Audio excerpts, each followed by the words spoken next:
Boa tarde, gente, tudo bem?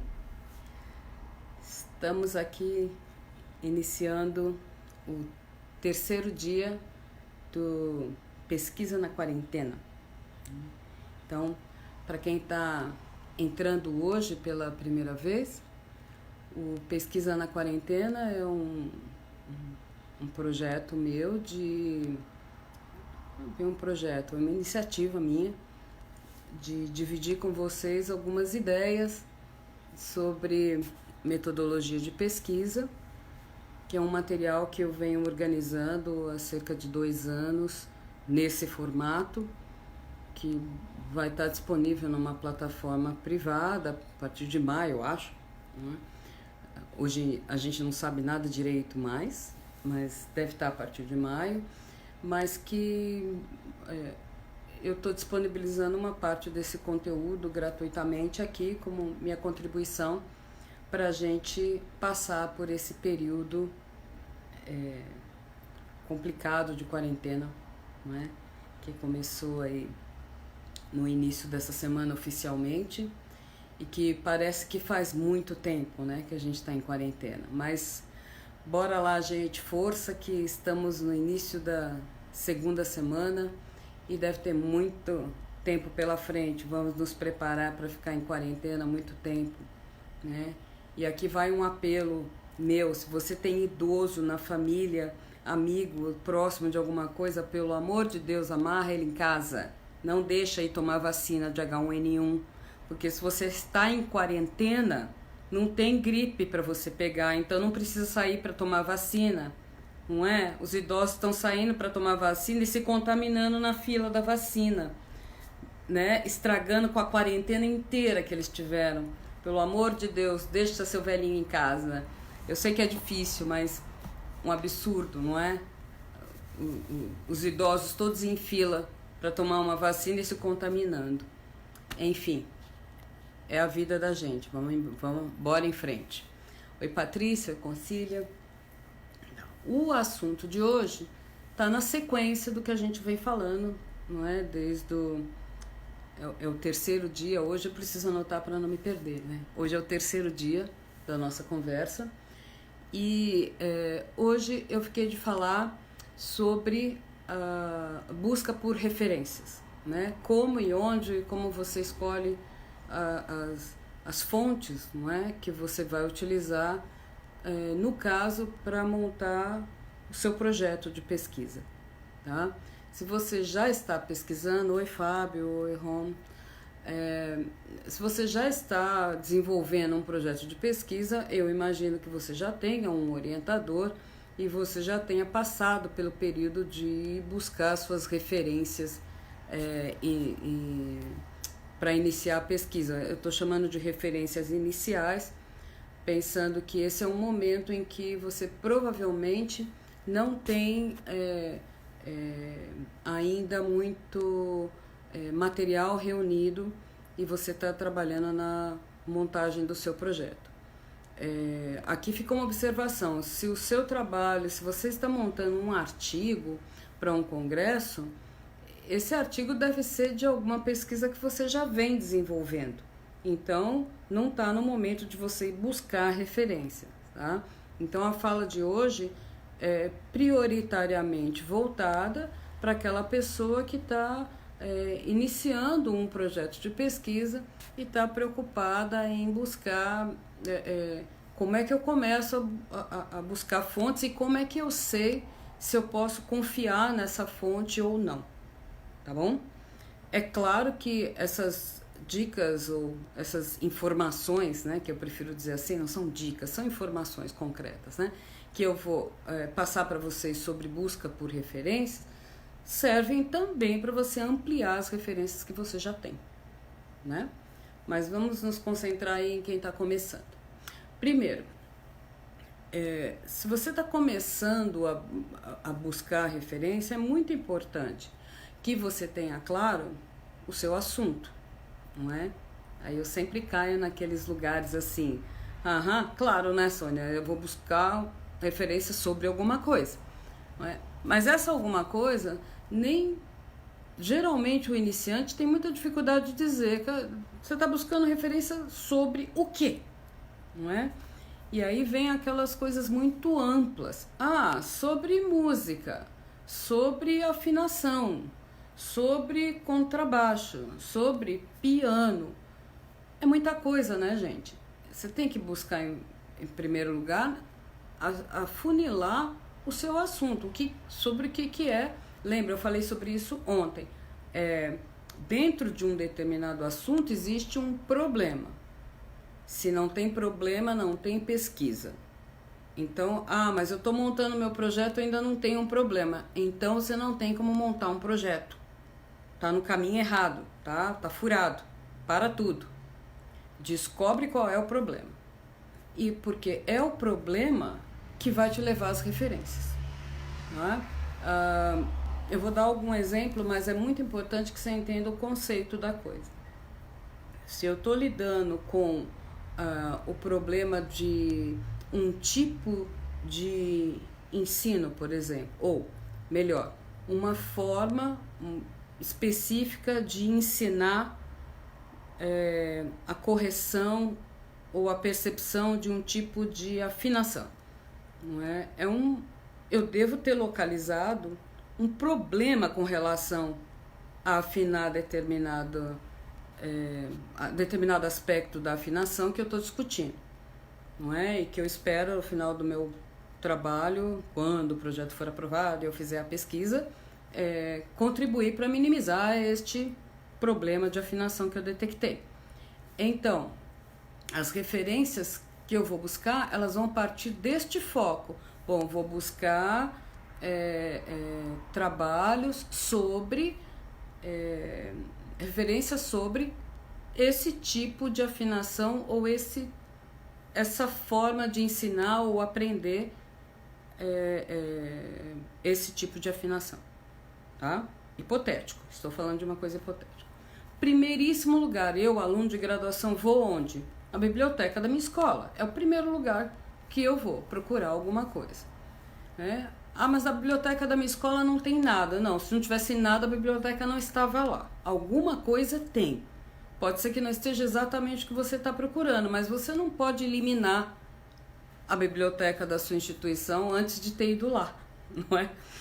Eu lembro, assim, a biblioteca da minha universidade é extremamente pobre em termos de material de música, mas eu fiquei muito surpresa quando eu fui lá e encontrei algumas coisas interessantes. Sempre tem alguma coisa, tá? Bom, agora você não pode ir à biblioteca, não, você pode ir virtualmente, mas você não vai conseguir pegar o livro, então, não, né? A biblioteca da escola agora é bom você visitar virtualmente, você sabe que está lá, quando liberarem a gente da quarentena, você vai lá. Mas, segundo passo, o seu orientador, né? Oi, Manuel, Kennedy, Bia, oi todo mundo, eu tô vendo os nominhos entrarem, mas vai entrando muita gente, eu não consigo falar oi para todo mundo. Depois que acabar, eu entro lá no Face e falo um oi direito. Então, a biblioteca da sua instituição, o seu professor ou os seus professores. Em geral, o professor de um instrumento em particular ou de uma disciplina específica tende a ter muito mais material sobre um assunto que a própria biblioteca da instituição no Brasil, né? É muito comum, né? Oi, Edmundo, Rita. É muito comum que a gente tenha um arsenal maior, porque se eu juntar os trocentos, sei lá, 20, 30 anos de material sobre contrabaixo que eu coletei ao longo da minha vida de estudante, de professora, de profissional do instrumento, é muito difícil que a biblioteca da minha instituição aqui no Brasil tenha mais material que eu, não é? Porque é muito específico. Eu só comprei ao longo de muitos anos material para contrabaixo, né? O Jorge, Alexandre.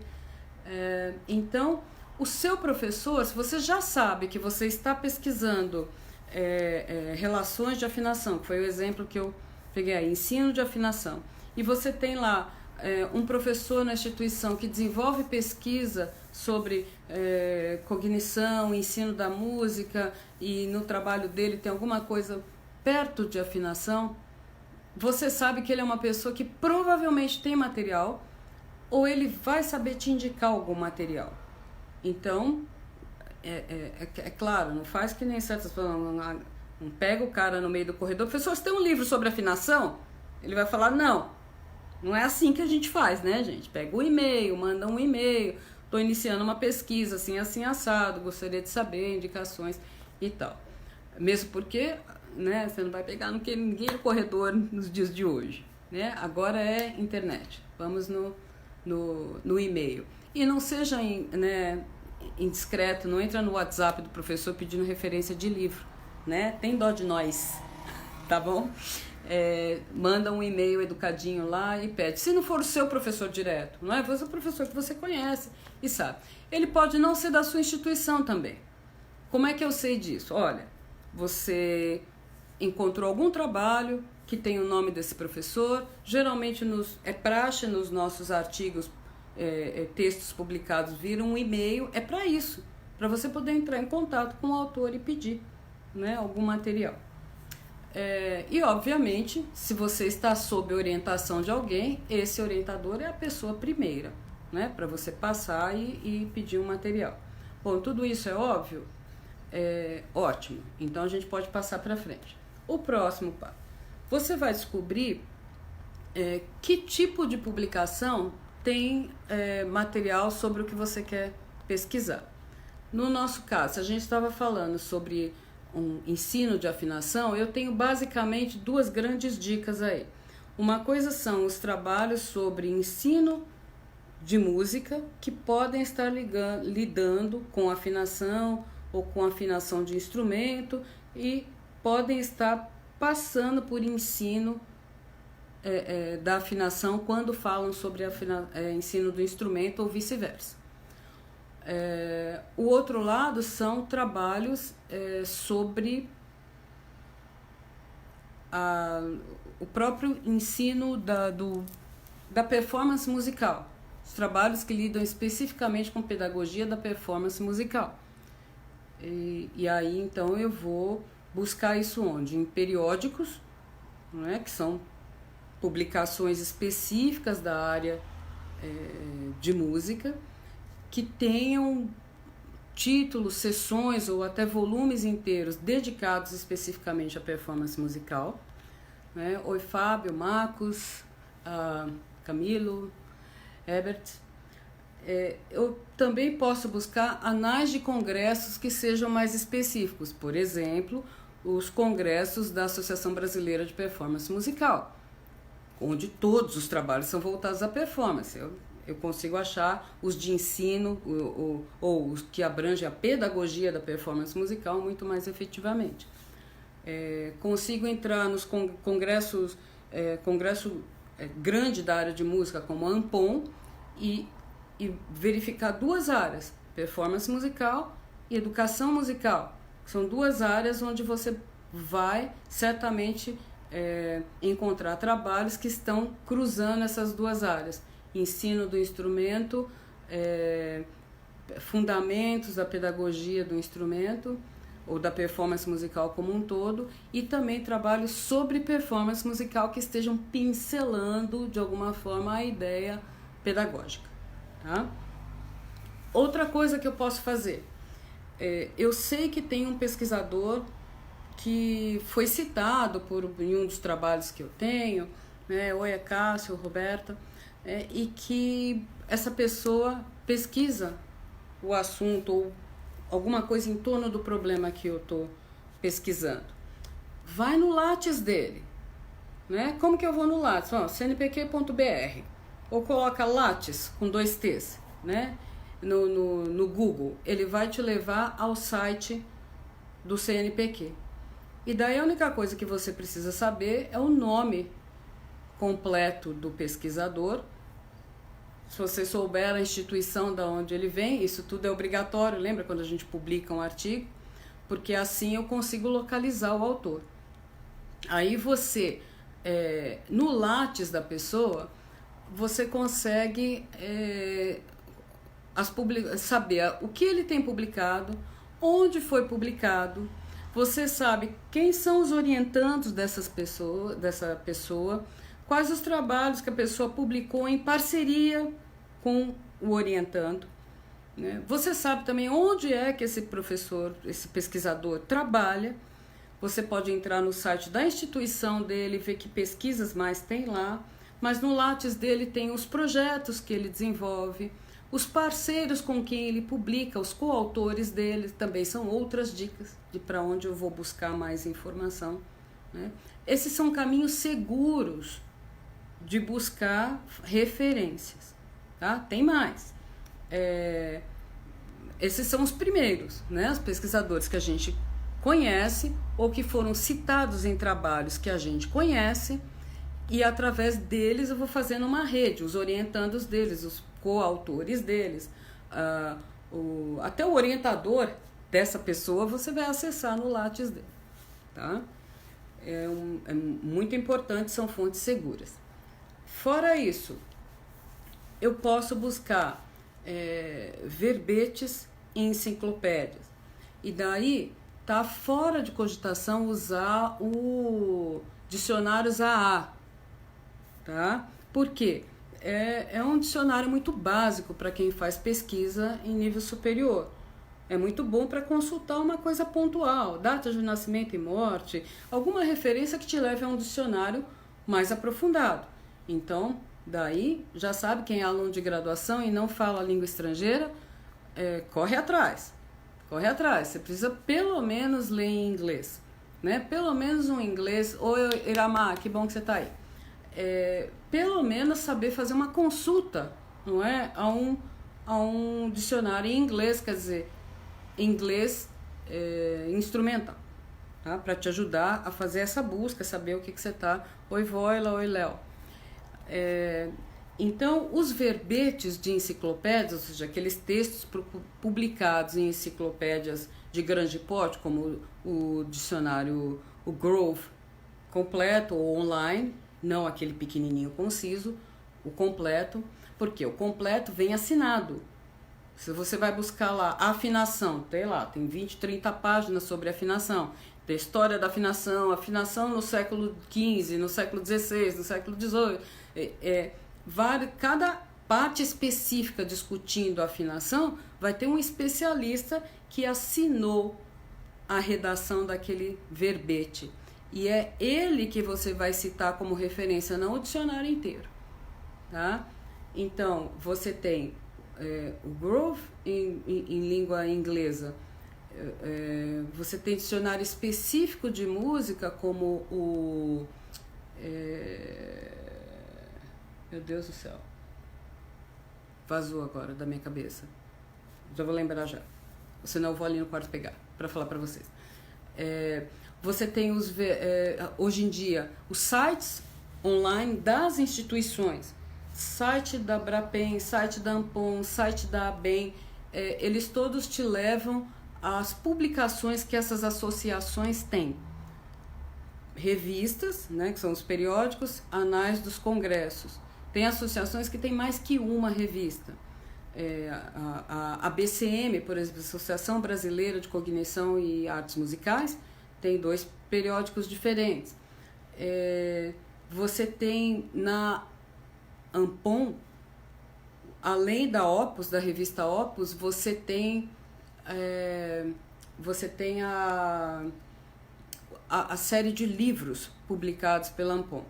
Por que você está falando que, Iramar? O Wikipedia? Bom, só tem uma palavra, não tem uma pergunta.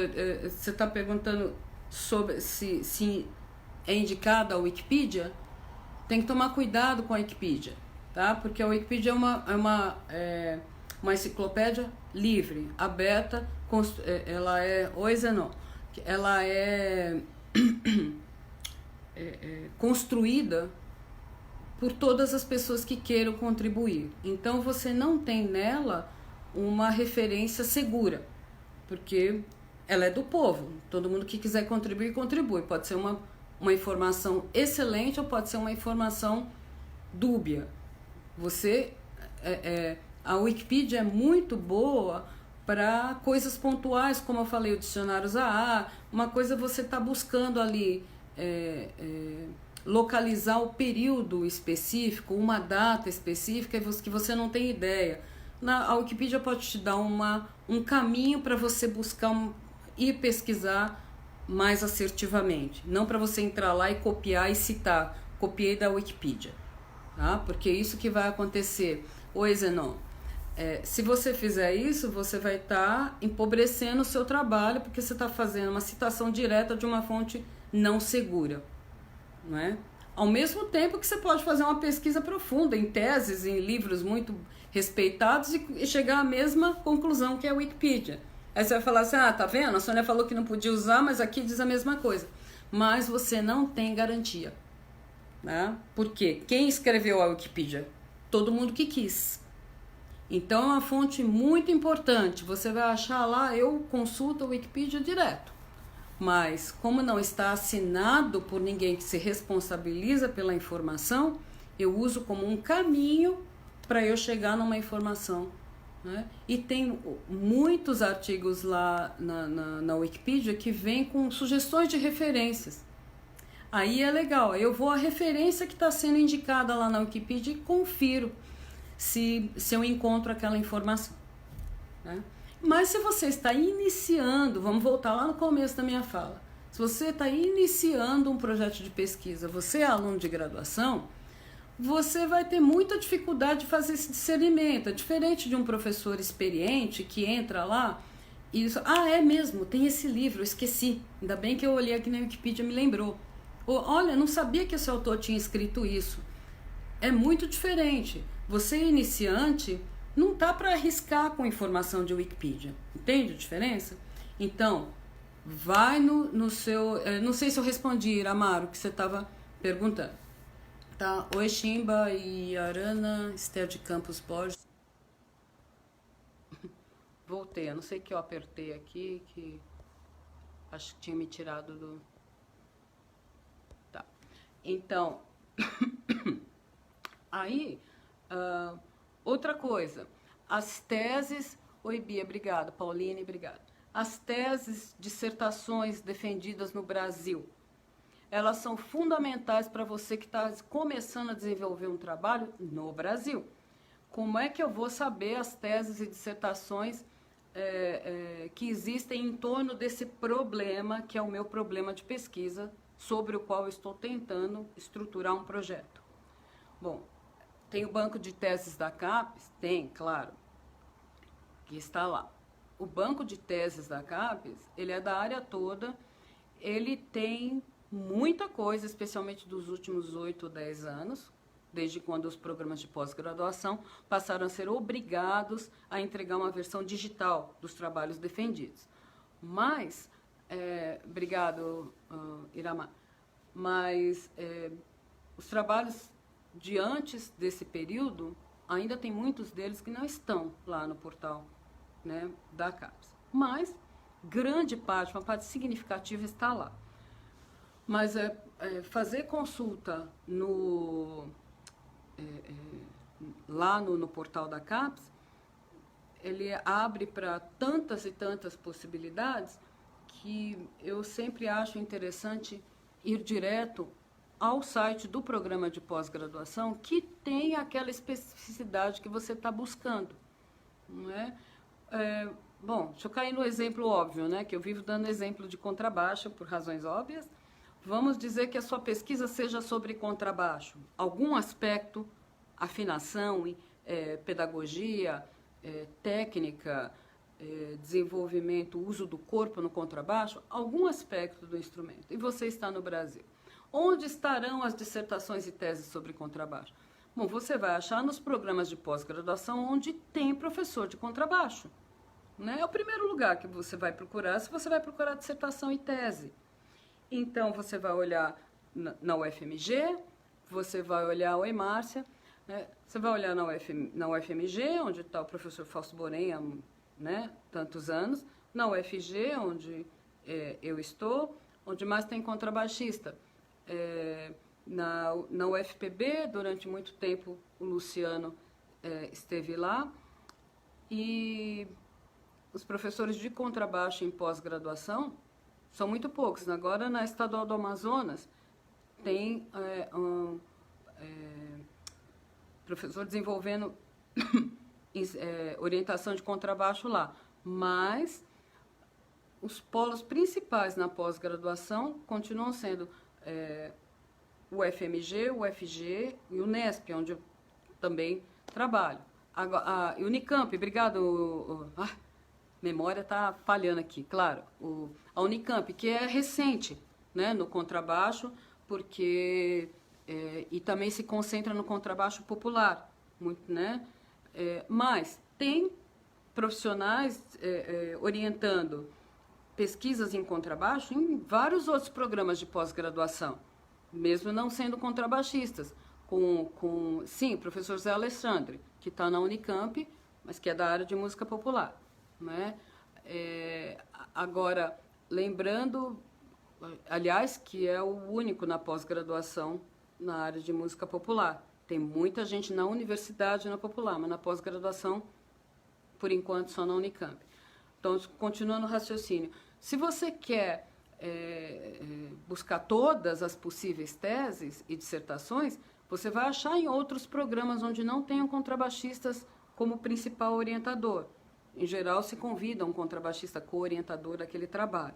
Às vezes também não se convida, se orienta, né? A CAPES permite isso. Mas assim, eu estou falando, onde é que eu vou primeiro? Não é onde, né, que eu não possa ir a outros lugares. Se é um instrumento tão específico, eu vou primeiro nessas 3 universidades, onde eu sei que tem um contrabaixista, doutor, pesquisador orientando. Nessas 4, desculpa, né? Em São Paulo, Unesp, Unicamp e o FMG e o UFG. Não tem outro lugar? Tem um monte de outro lugar, mas esses são os primeiros que eu iria, tá? Muito parecido, por exemplo, já que o Edmundo está aí, muito parecido que se eu estiver pesquisando o cravo. Eu vou buscar os lugares, os programas de pós-graduação que tem cravista, porque a minha chance é muito maior de encontrar trabalhos, dissertações e teses orientadas por essas pessoas nestes lugares. Eu estou falando de referência inicial, não é? Depois que eu fizer esse meu projeto e eu começar a desenvolver a minha pesquisa, eu vou ampliar isso para muito mais. Mas agora, no começo, eu vou procurar na Unicamp, né, que eu tive Edmundo lá por tantos anos, e Helena Yankee por tanto tempo, na UFRJ, e aí por aí vai, né, Edmundo? Agora eu não vou lembrar todo lugar que tem cravo, mas não são muitos, não é? Mesma coisa, flauta doce. São instrumentos que a gente sabe que tem. Quem toca um instrumento sabe onde estão esses professores. Então, o caminho para as dissertações e teses sobre esses assuntos ficam mais acessíveis se eu vou direto aos professores, ao Lattes ou às teses orientadas. Pelo Lattes já não preciso nem entrar no programa de pós-graduação, né? O FPE, isso mesmo. Edmundo, cravo na UFRJ e na UFPE. Tá certo? Então, são os lugares onde eu encontro as referências para eu iniciar a discussão sobre o problema que eu encontrei, eu detectei, e é esse problema o ponto central para eu desenvolver esse projeto. Então, eu tenho um assunto, eu tenho um contexto, detectei um problema. Próximo passo, levantar referências iniciais em torno desse problema para que eu possa vir a construir um projeto. Aí, o que a gente ouve com muita frequência, não tem nada sobre o problema. Não é verdade. Eu falei isso no primeiro dia. Tem alguma coisa. E eu que não procurei, eu que não sei procurar. Tá?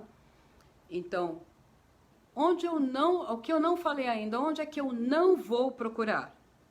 Eu não vou escrever o meu problema no site do Google e clicar e esperar os artigos que vão cair. Eu não vou fazer isso, essa é a última coisa que eu quero. Porque vai acontecer, 2 coisas fatalmente vão acontecer. Uma coisa é cair um número enorme de textos usando uma palavra ou outra daquele daquela expressão que você colocou lá e que vão te jogar para milhares de lugares e você vai ficar todo perdido porque você está iniciando o projeto de pesquisa e você não vai saber lidar com tanta informação e julgar se ela é pertinente ou não. Que é uma coisa confusa que vai ser ruim para você. A outra coisa que aparentemente vai ser muito boa vai ser você jogar a frase lá, ou o problema que você está pensando e aparecer o trabalho perfeito. Não é? E aí você, antes de ficar muito feliz, fique triste, porque você não precisa mais fazer esse trabalho, já fizeram. Você botou o titular, apareceu o trabalho. Não é? Então, o caminho, googar o assunto, não é caminho de pesquisador. Tá? Não academicamente. É caminho de pesquisa de que ônibus eu tomo para ir ali. Tá? Não é caminho de pesquisador, é Claudinha, né?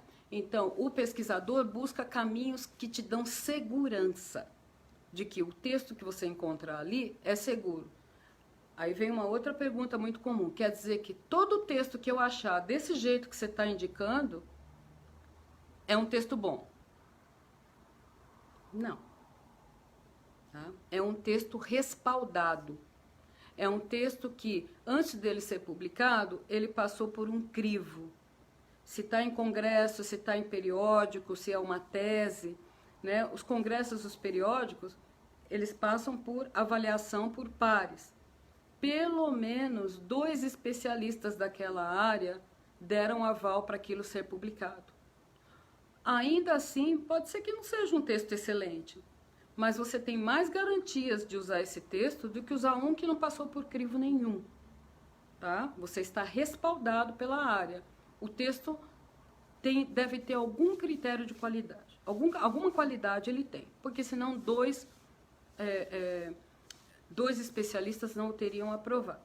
Se for uma dissertação, uma tese, bom, uma banca inteira aprovou aquele trabalho. Né? Ele pode ter problemas, pode não ser um trabalho perfeito, mas ele tem um respaldo, ele pode ser utilizado, porque ele tem o respaldo de uma banca e de uma instituição por detrás dele.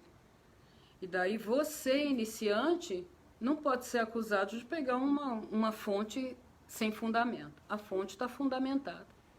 E é esse tipo de respaldo que você precisa quando você está começando um projeto. Você está começando no mundo da pesquisa. Então, as outras possibilidades de encontrar referências são muitas. Mas não é para o iniciante. Você está começando, você precisa de segurança. E a segurança está nas instituições de ensino, nas instituições de pesquisa, nas associações, nos congressos, e aí você vai por aí. Né? Imagino que o problema que fica para trás é justamente esse que eu acabei de falar, o problema. Né?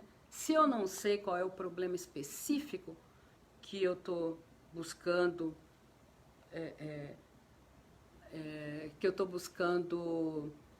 resolver, entre aspas, né? Ou que eu estou tentando buscar contribuições para minimizar, daí fica difícil eu buscar referências.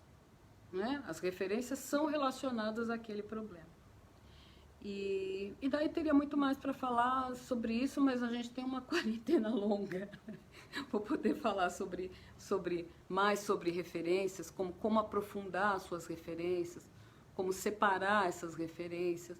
Mas, inicialmente, se você está fazendo um projeto em nível de graduação, se você tiver aí em torno de 8 fontes, é um número que eu acho assim razoável, não garante, eu tenho 8, posso ter 8 fontes ruins, não significa, né? Mas é um número médio aí. Se você tiver 8 fontes, das quais pelo menos 5 delas sejam bons textos, capítulos, artigos sobre aquele problema, eu acho que você está num caminho para começar a montar um projeto de iniciação, né, de graduação. Porque, obviamente, depois que ele for aprovado, você começar a desenvolver a pesquisa, seu orientador vai te ajudar a ampliar essa referência inicial. Lembrando que referência na área de música não é só livro, não é? Livro, artigo, capítulo de livro, gravações de áudio e vídeo, encartes de gravação, notas de programa assinadas, entrevistas que tenham sido publicadas, não é? Eu posso entrar lá no no café lá em casa, ou posso entrar na revista, numa revista, num periódico, sei lá, só me vem revista de contrabaixo na cabeça, no Bass World, né? Ou, enfim, que tem uma entrevista com um músico que lhe interessa, você pode usar. Você não pode nem imaginar em fazer... Oi, Isabel. Né? Você não pode nem imaginar em fazer uma entrevista para colocar no seu projeto. Tá? O seu projeto vai lidar com referências que já estejam publicadas em algum lugar, inclusive as entrevistas, inclusive os shows, né? Alguma coisa que você precise citar. Tá bom? Então, o nosso papo sobre referências iniciais para montar um projeto de graduação vai ficar por aqui hoje. Eu estou ouvindo vocês, eu estou entrando no Facebook logo depois da live e verificando se tem perguntas ou dúvidas. Você pode entrar lá depois disso. Se tiver interesse em ouvir as gravações dos dias anteriores, a gente sempre fica em torno de 30 minutos. E o assunto de amanhã foi sugerido ontem pela Lúcia Barrenechea e será resenha crítica, tá? Amanhã, então, a gente fala sobre resenha crítica. E você tendo sugestão para um assunto dentro da metodologia de pesquisa, coloca aqui para mim, tá? E eu vou organizando aí todo dia, tá bom? Muitíssimo obrigado. Fiquem em casa, tá? E segurem os seus idosos para ficarem em casa também, por favor. Ninguém sai para tomar vacina de gripe, pelo amor de Deus. Vai sair para a rua tomar vacina de gripe e ficar contaminado. Né? Fique em casa, que você já está em quarentena, não precisa tomar vacina para gripe hoje. Toma depois. Tá? Muito obrigada. Beijos. Até mais.